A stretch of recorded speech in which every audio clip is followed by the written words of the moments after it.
तर छत्रपती संभाजीनगरमध्ये राडा झालेल्या ठिकाणी बंदोबस्त करण्यात आलेला आहे। संभाजीनगरात राडा झालेल्या ठिकाणी वाढ केलेली आहे बंदोबस्तात। नारेगाव परिसरामध्ये 2 डीसीपी तळ ठोकून आहेत। संभाजीनगरमध्ये ज्या ठिकाणी राडा झालेला होता तिथे पुन्हा एकदा आता बंदोबस्त लावण्यात आलेला आहे। आणि या संदर्भातली अधिक माहिती घेणार आहोत। मोहसिन शेख आमचे प्रतिनिधी आपल्या सोबत आहेत थेट संभाजीनगरातनं। मोहसिन, राड्यांची मालिका सुरू आहे, काय सध्याची स्थिती आहे? एकीकडे जलील यांनी सुद्धा गंभीर आरोप केले होते। नक्कीच आपण बघितलं तर काल नारेगाव परिसरात 2 गटात तुफान हाणामारी झाली होती आणि आज देखील जलील यांनी म्हटलंय की या भागात आज देखील राडा होणार आहे। त्यामुळे या ठिकाणी पोलिसांचा मोठा बंदोबस्त आपल्याला पाहायला मिळतो। गर्दी मी तुम्हाला थोडीशी दाखवण्याचा प्रयत्न करतो। काही वेळापूर्वी पोलिसांनी ही सगळी गर्दी हटवली होती, मात्र जसंच पोलीस गेले की या ठिकाणी गर्दी वाढते।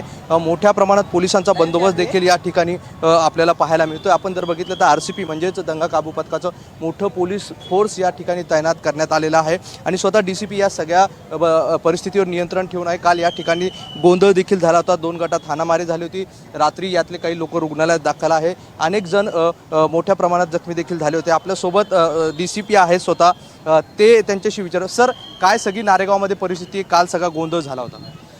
परिस्थिती नियंत्रणामध्ये आहे, परिस्थिती शांत आहे, लोक मतदान करण्यासाठी येत आहेत, कुठलीही अडचण नाही। सर, आज कसा बंदोबस्त ठेवलेला आहे आपण? आरसीपीची किती तुकडे आहेत आणि लोकांना काय आव्हान केलं जातं? तुम्ही स्वतः रस्त्यावर उतरून लोकांना जे इथं विनाकामात थांबतात त्यांना काढण्याचा प्रयत्न करतात, कशी सगळी परिस्थिती नियंत्रण आहे? नाही, सर्व मतदान केंद्रावरती पुरेसा बंदोबस्त आहे, पेट्रोलिंग आहे, रिझर्व्ह फोर्सेस आहेत, पूर्ण योग्य ती सर्व खबरदारी घेण्यात आलेली आहे।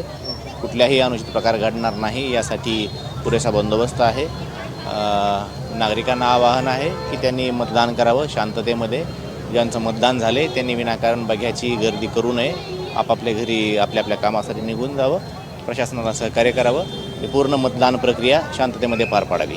नक्कीच मी तुम्हाला थोडंसं आणखी हे दाखवण्याचा प्रयत्न करतो। हा सगळा गेट आहे, या ठिकाणी बॅरिकेड लावण्यात आलेला आहे आणि प्रत्येक व्यक्ती जाणाऱ्या लोकांवर लक्ष ठेवलं जातं आहे। विनाकारण गर्दी करणाऱ्या लोकांना या ठिकाणी येऊन काढण्यात देण्यात येत आहे। त्यामुळे कालपासून या ठिकाणी सगळं तणावाचं वातावरण झालं होतं आणि या सगळ्या परिस्थितीवर पोलीस आता मोठ्या प्रमाणात या ठिकाणी तैनात करण्यात आलेले आहे। कोणताही अनुचित प्रकार घडू नये यासाठी पोलीस खबरदारी घेताना पाहायला मिळतात आणि पोलिसांचं मोठं बंदोबस्त देखील आपल्याला नारेगाव परिसरात पाहायला मिळतं। अगदी मोठी कुमक ही तुमच्या मागे आपल्याला पाहायला मिळते आणि सगळी प्रक्रिया जी आहे ती शांततेत पार पडावी असं आवाहन आपणही आपल्या वतीनं करूया। तुर्तास धन्यवाद या संपूर्ण माहितीसाठी मोहसिन।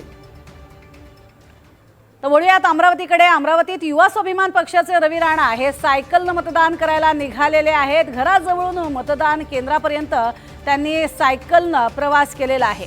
पर्यावरण रक्षणाचा संदेश देण्यासाठी त्यांनी सायकलवरनं हा प्रवास केलेला आहे।